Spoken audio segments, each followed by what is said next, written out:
Good morning mga ka-sisters! Dito ako ngayon sa kubo ko. Ayan, may kasama ako ngayon na si Nana.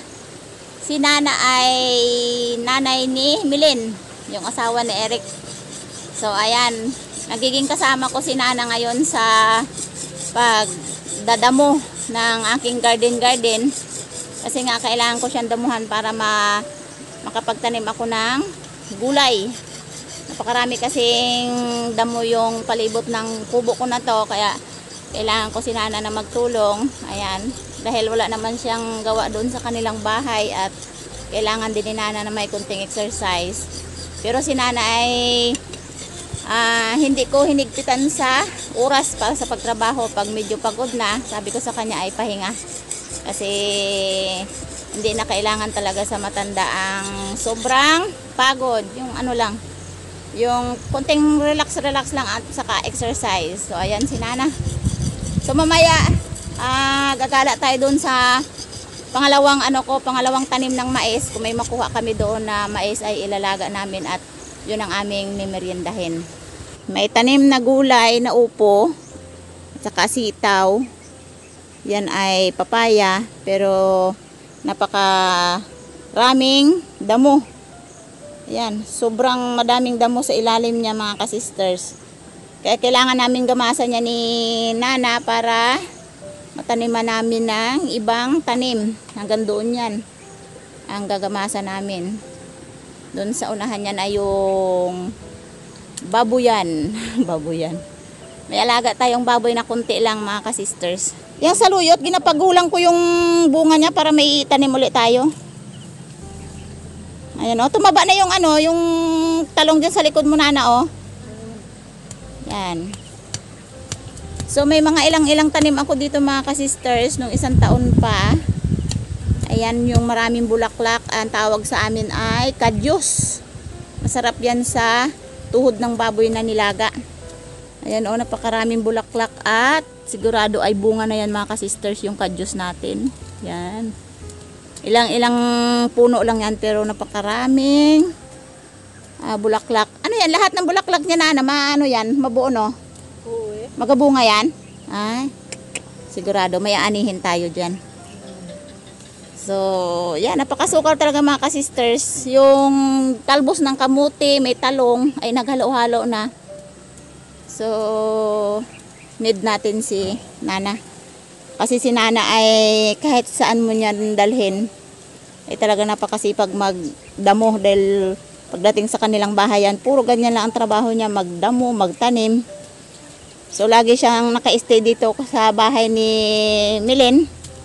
Kaya ang ginagawa ko mga ka-sisters ay minsan pag may ipadamo ako at sobrang din ako, gahol sa oras ay kailangan ko si Nana.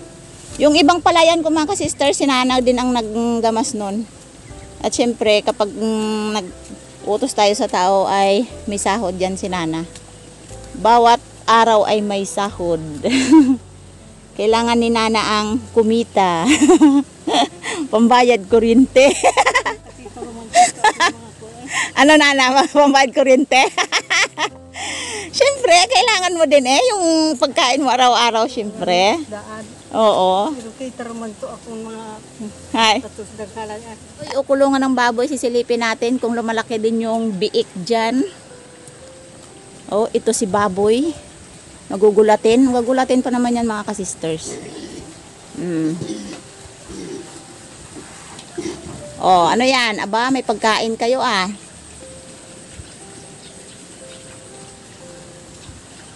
Ano yan? Oras ng ano nyo yan? Tanghalian. Oh, yan ay isang buwan pa lang yan mga ka-sisters mula nang naiwalay si baboy. Ito ay 12 piraso ang baboy. So sa mga balita nga na ang baboy ay may mga swine. So dito naman sa amin ay sa awa ng Diyos ay wala din. Pero yun nga lang, napakamura ang baboy at talagang walang bumibili dahil siguro sa mga balita. Pero sa awa ng Diyos itong sa akin mga ka-sisters ay wala namang sakit. Ayan, talagang thank you Lord dahil sa protection niya dito sa mga alaga kong baboy mga ka-sisters. Yung ating papaya mga ka-sisters, o umulan lang ay dumami na ang bunga. Naghihintay yan kung anong magandang recipe dyan. Ayan, dahil si nanay ay temporaring umuwi sa bahay ni ka-brother Ed, mag-isa tayong kukuha ng mais. Ayun mga ka-sisters, yung pangalawang tanim ko ng mais, may huli at may nauna. So ito yung huli. Titingnan natin kung makakalaga tayo. Yun ang ating ipapamerienda sa ating tagapagdamas. Yan. Dahil medyo sumama yung yung panahon, di tayo makapaglaot. So ilang araw siguro punta ako sa dagat. Kahit ako lang mag-isa. Wala si nanay. Yan, dito sa kubo ko mga ka-sisters, maraming gulay probinsya lang. Ayan, may gabi. Yung gabihan natin ay biglang dumami dahil nga sa umulan. Yan. Sapat yung tubig para dumami sila. Yan ang aking kubo. Dito ako pumupunta mga ka-sisters kapag nasawa na ako dun sa kabilang bahay ko. Kasi mas maganda dito dahil makapagtanim ka, tapos hindi masyadong mainit. Kasi yung bahay ko doon sa baba ay sobrang init. Para siyang nakakulong. Parang nakapasok ka sa kuweba. Parang nakapunta ka sa kuweba. Medyo talagang mainit. Medyo na, may talaga pa. Yan, ito yung mga mais ko mga ka-sisters na pangalawang tanim. Maganda talaga pag halimbawa magtanim ka ng mais ay hindi biglaan, yung bagang hahatiin mo siya para kung maubos man yung sa una, may pangalawa. Yan tamang tama yan may lalagain ka. Yan. Ayan, pipili lang tayo ng medyo magulang-gulang. Ito ay lagkitan na mais. Yan. Dahil wala tayong kasama, ay tayo na ang kukuha. Tayo pang magluluto at tayo pang nagbibideo. At tapon lang tayo ng tapon. Hindi naman talagang sobrang dami yung tinanim ko.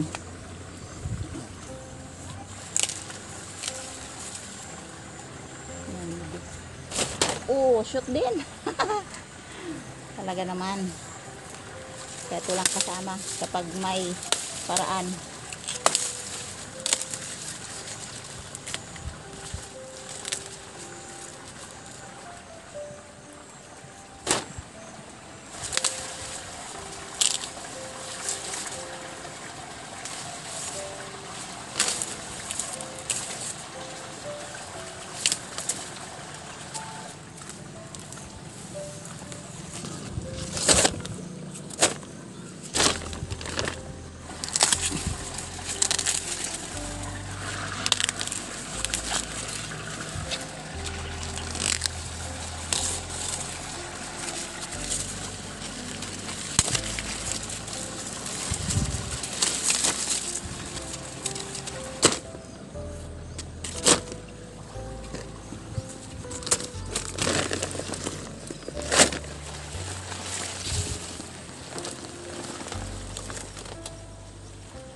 Hindi ko na dinamihan kasi kunti lang naman ang kakain. Okay ka lang dyan, Nana? Ayos lang?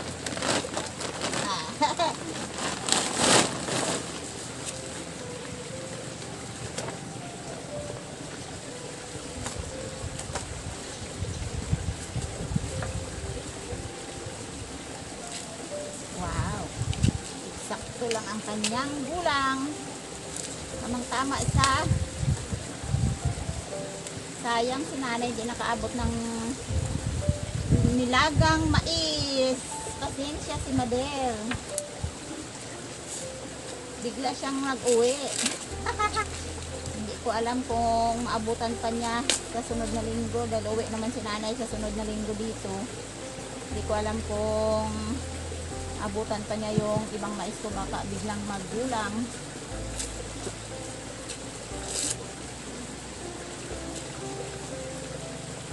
Kung gusto pa naman ni nanay ang nilagang mais. Dito may nilagang mais, pero doon sa bahay nila ka Brother Ed, mga prutas naman, dahil hindi nawawala yung mga prutas doon kasi binibilhan talaga ni ka Brother Ed si nanay ng mga prutas, at puno lagi ang refrigerator, ang pagkain. Di tulad dito sa amin mga ka-sisters, dita si nanay sa pagkain. Kung ano lang yung mayroon dyan, yun lang ang kinakain namin. Laging tupapai. Tula, pirito, pinangat, ihaw, tupapai. Ito mga ka-sisters, lalagain ko muna. Habang nilalaga siya ay tutulong ko kay Nana maggamas-gamas. Magdamo-damo. Para madaling maubos yung mga damo sa paligid.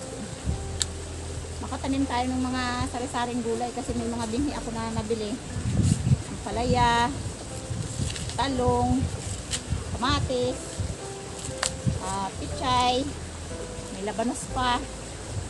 Yan. Tingnan natin kung umubra dito yung ating mga nabili na na binhi. Nana, pag mainit, tago na. Huwag pwersahin.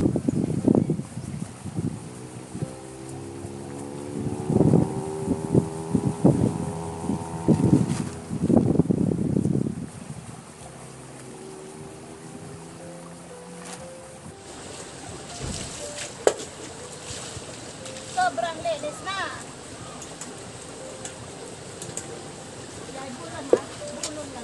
Oo eh. Bugang dan. Tulog inyong alima.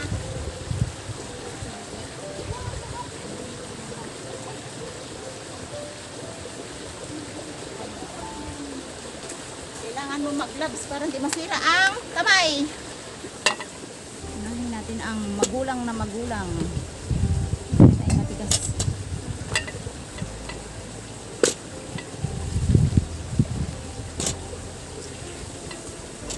Tama lang yung nakuha kong mais. Dahil yung kasirola na dinala ko ay kon pala. Maliit lang. Tama lang to sa amin ni Nana. Ubusin namin ang kain to. Natawa si Nana eh. Yan, damihan natin ng tubig para maluto talaga yung medyo matigas-tigas na mais.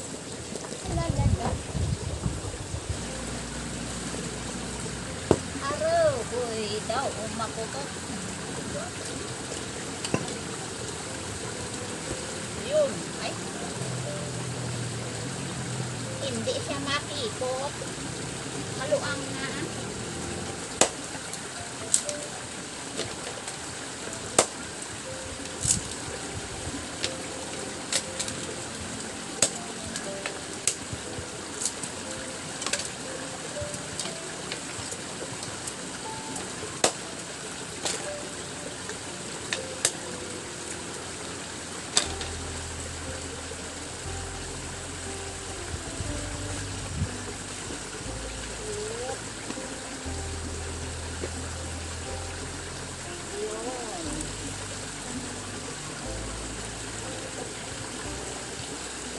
Huwag ka na mag-isa.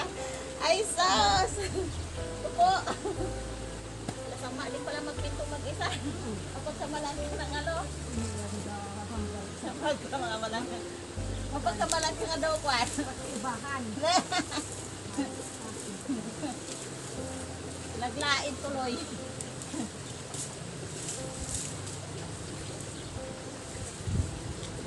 Sama na tuloy pa ganyan.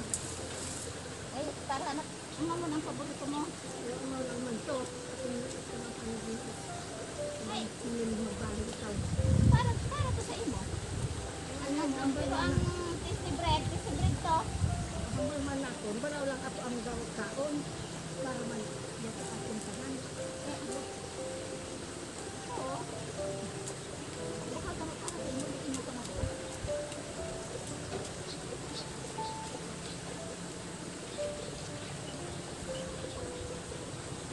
Hindi ka na makita dyan sa may damuhan, Nana. Payong lang ang kita eh. Sa kasukal. Sunod, hindi ko makapalatag doon. Ano? Kung nga, na-okay ka ba eh? Wala siguro ako nakintindi.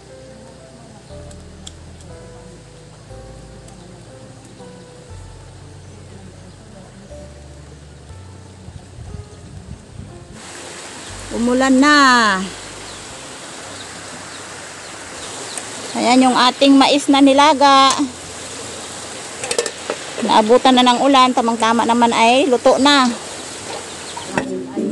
Doon, luto na ang ating mais. Abaw, mainit man. Natin dyan sa... Uy! Init po eh.